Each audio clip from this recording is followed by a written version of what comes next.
Students of class 10th, आज जो topic है वो है संख्याओं, जो अपरिमेय संख्याएं हैं उन्हें सिद्ध करना, है ना। तो आज हम लोग अपरिमेयता सिद्ध करने जा रहे हैं, ये आपको बताएंगे। कई बार बच्चों को दिक्कत होती है, तो आज का टॉपिक आप लोगों के लिए खास है और बहुत ही एक एक स्टेप लेकर चलेंगे ताकि आपकी समझ में आ जाए। तो सबसे पहले आप जितने भी बच्चे हैं क्लास 10th के, उनसे एक चीज़ तो जरूर कहना चाहूँगा कि ये बात तो दिमाग से निकाल दो कि हम पे नहीं होगा। आप मन में ये बात डिसाइड कर लो कि हमसे ही होगा, तो निश्चित तौर पे ये आपसे ही हो जाएगा। कोई भी चीज़ ऐसी नहीं है जो आपसे नहीं हो सकती। थोड़ा सा कॉन्फिडेंस लाना होगा और सारी की सारी चीज़ें फिर आप देखोगे खुद ब खुद आपके समझ में आने लग जाएगी। तो एक एक चीज़ है, हाँ इतना है, शॉर्टकट नहीं होता कोई भी। शॉर्टकट के चक्कर में मत पड़ना आप कि कोई भी चीज़ शॉर्टकट में आ जाएगी, छोटा सा दे दो, इतना दे दो, हम जल्दी से तैयार कर लेंगे। नहीं, आप एक एक बारीकी समझिए, फिर देखिए उसमें से कितना भी तोड़ के कोई भी क्वेश्चन रख दे आपको आसानी समझ में आ जाएगा। ठीक है, क्योंकि ये बेसिक होता है आगे की स्टडी के लिए। सो आपको अभी ये कंसेप्ट क्लियर करने पड़ेंगे। क्लियर? अच्छा, अब देखो कैसे करना है। आपको ये तो पता है कि √2, √3, √5 ये अपरिमेय संख्या है, लेकिन इसका प्रमाण भी दीजिए। क्वेश्चन ये आते हैं सिद्ध कीजिए कि √2 एक अपरिमेय संख्या है। एक क्वेश्चन ये आता है कि भाई सिद्ध कीजिए √3 एक अपरिमेय संख्या है। तो ऐसे प्रश्न आते हैं। ठीक है, तो इन प्रश्नों को हमने जो है दो तरीके से डिवाइड कर रखा है। ठीक है, एक में हम ये देखेंगे कि √2, √5, √7 अपरिमेय क्यों है। अच्छा, एक में हम ये देखेंगे 2 + √3 है ना, 2 - 2 √5, ये सिद्ध करो कि अपरिमेय संख्या है। तो वो दोनों करने का यहाँ समझाने की कोशिश करता हूँ मैं आपको। उम्मीद करता हूँ कि समझ में आएगा। बहुत धीमे चलूँगा, स्टेप बाय स्टेप चलूँगा, चाहे एक ही क्वेश्चन हो, लेकिन समझा के ही जो है हम इसको स्टॉप करेंगे। तो देखो पहला क्वेश्चन लेते हैं कि भाई सिद्ध कीजिए √3 एक अपरिमेय संख्या। √3 एक अपरिमेय संख्या, ये सिद्ध करना है। अपरिमेय मतलब होता है जो P/Q यानी A/B के रूप में ना लिखा जा सके, ये सिद्ध करना है। सिद्ध करो √3 एक अपरिमेय संख्या है, ये सिद्ध करना है। ठीक है, चलो कैसे करेंगे अब। अच्छा, एक प्रमेय और आपको जिक्र कर दें। प्रमेय ये है कि मान लो अगर एक कोई पूर्णांक है, ठीक है, अब आज अगर एक कोई पूर्णांक है और वो क्या कर रहा है, ये देखो एक P हो गया और एक A हो गया। मैं और आपको धीरे से बताने की कोशिश कर रहा हूँ, आराम से बता रहा हूँ, आप समझने की कोशिश करो कि P मान लो कोई अभाज्य पूर्णांक है।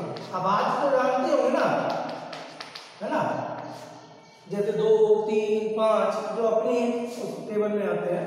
और मान लो A जो है वो क्या है, पूर्णांक, कोई धनात्मक पूर्णांक। ठीक है, तो वो प्रमेय ये है कि यदि P A² को विभाजित करता है तो P A को भी विभाजित करेगा। ये प्रमेय दिमाग में बैठा लो।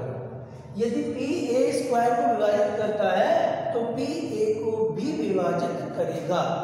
किसी अलग वीडियो में हम इस प्रमेय को भी सिद्ध करके आपको दिखा देंगे ये कैसे होता है। ठीक है, अभी फिलहाल यहाँ हम अपरिमेय संख्या सिद्ध करने जा रहे हैं इसकी सहायता से। ठीक, चलो स्टार्ट करते हैं हम।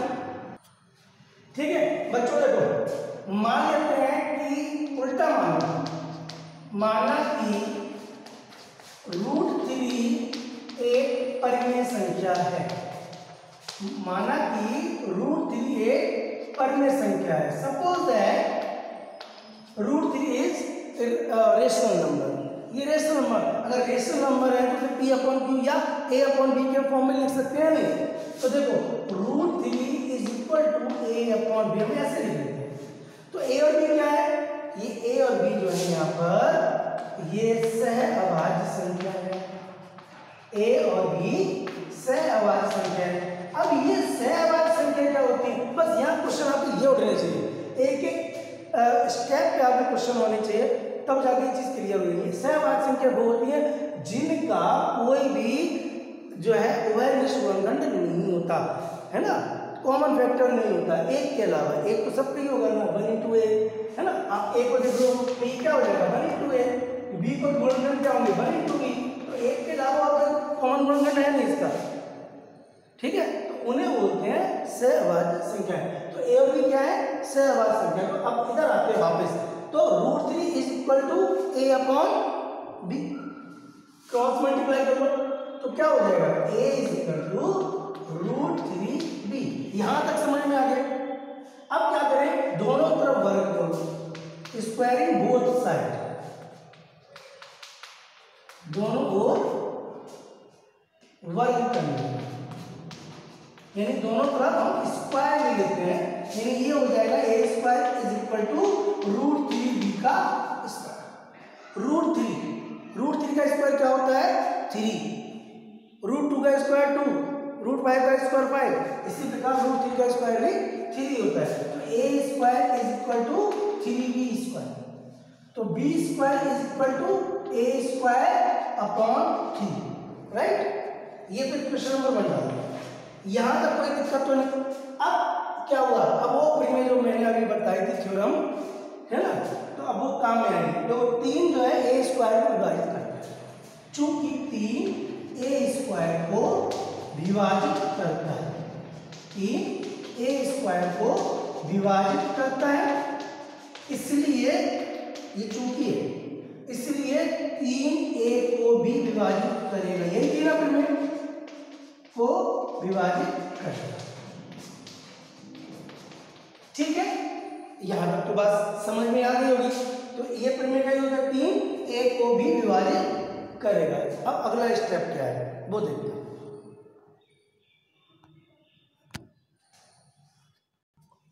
अब देखो 3a को भी विभाजित करेगा, तो अब क्या होगा आगे स्टेप, जब 3a को विभाजित करेगा, मान लो ये a अपॉन 3 ये हो गया a/3, 3a को विभाजित कर रहा है, मान लो ये कोई पूर्णांक c है ऐसे नया पूर्णांक c, तो अब क्या हो जाएगा ये a is equal to 3c, फिर दोनों ओर ले लो, दोनों ओर वर्ग करने पर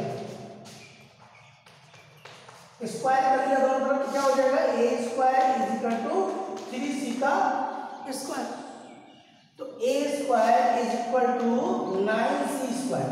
अच्छा यहाँ देखो समीकरण नंबर 1 में क्या है, स्क्वायर की वैल्यू 3b स्क्वायर, तो इसकी जगह क्या होगा 3b square is equal to 9c square, ठीक।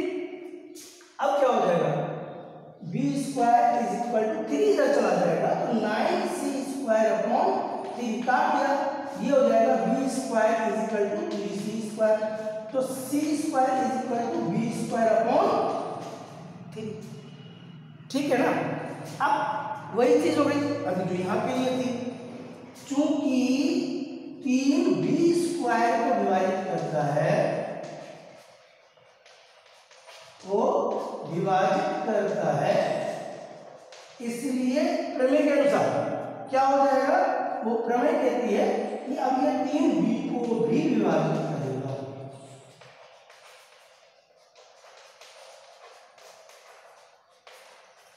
ठीक है बच्चों। तो ये हो गई बात, यानी जो 3 है वो a को भी विभाजित कर रहा है और b को विभाजित कर रहा है, तो या फिर गुणनखंड हो गया इसका, ये इसका उभयनिष्ठ गुणनखंड हुआ, 3a व b दोनों को विभाजित करेगा,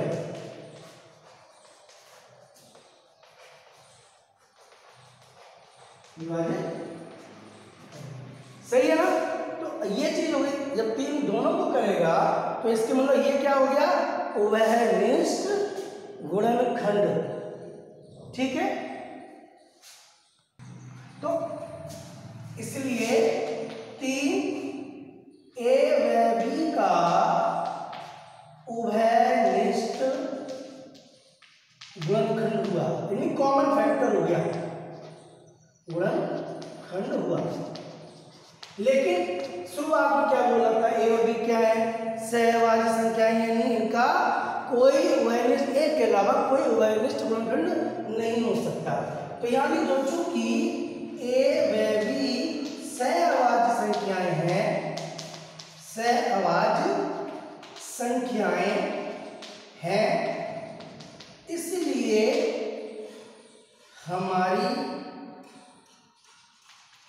धारणा जो हमने मानी अभी, धारणा गलत है, हमारी धारणा गलत है। अतः √3 एक अपरिमेय संख्या है।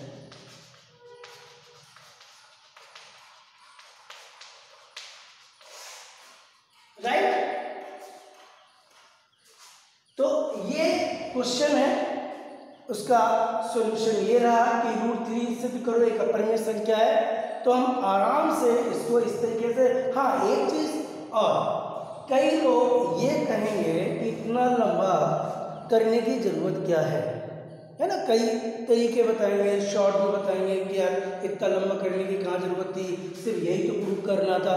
नहीं, ये सिस्टमेटिक ढंग से किया जाएगा, otherwise you will not get any marks in examination. आपको स्टेप बाय स्टेप चलना है। मैंने पहले भी बोला था वीडियो के आरंभ में कि किसी भी शॉर्टकट की उम्मीद मत करना, क्योंकि शॉर्टकट आपको एक अच्छे मार्क्स भी निकालने देगी और आपकी प्रैक्टिस भी खराब करती है। तो हमें शॉर्टकट लेके नहीं चलना है, एक एक चीज़ को डिटेल में समझना है ताकि कंसेप्ट क्लियर हो। राइट? तो ये हो गई। अब एक बार थोड़ा हम इंग्लिश वर्जन बता देते हैं इसको, ताकि अगर इंग्लिश मीडियम के बच्चे देखें तो उनको समझ में आ जाए। तो सी एक बार देख लो, actually prove that √3 is a rational number. Let √3 be rational number. √3 is equal to a upon b, where a and b are co-prime number. Okay, a is equal to √3b, squaring both sides, a square is equal to √3b whole square. Clear? And a square is equal to 3b square, a square upon 3 is equal to b. Since 3 divides a square, according to theorem 3 will divide a. Right? Now see, suppose that a by 3 is suppose that it is c. So a by 3 is equal to c. Cross multiply, a is equal to 3c.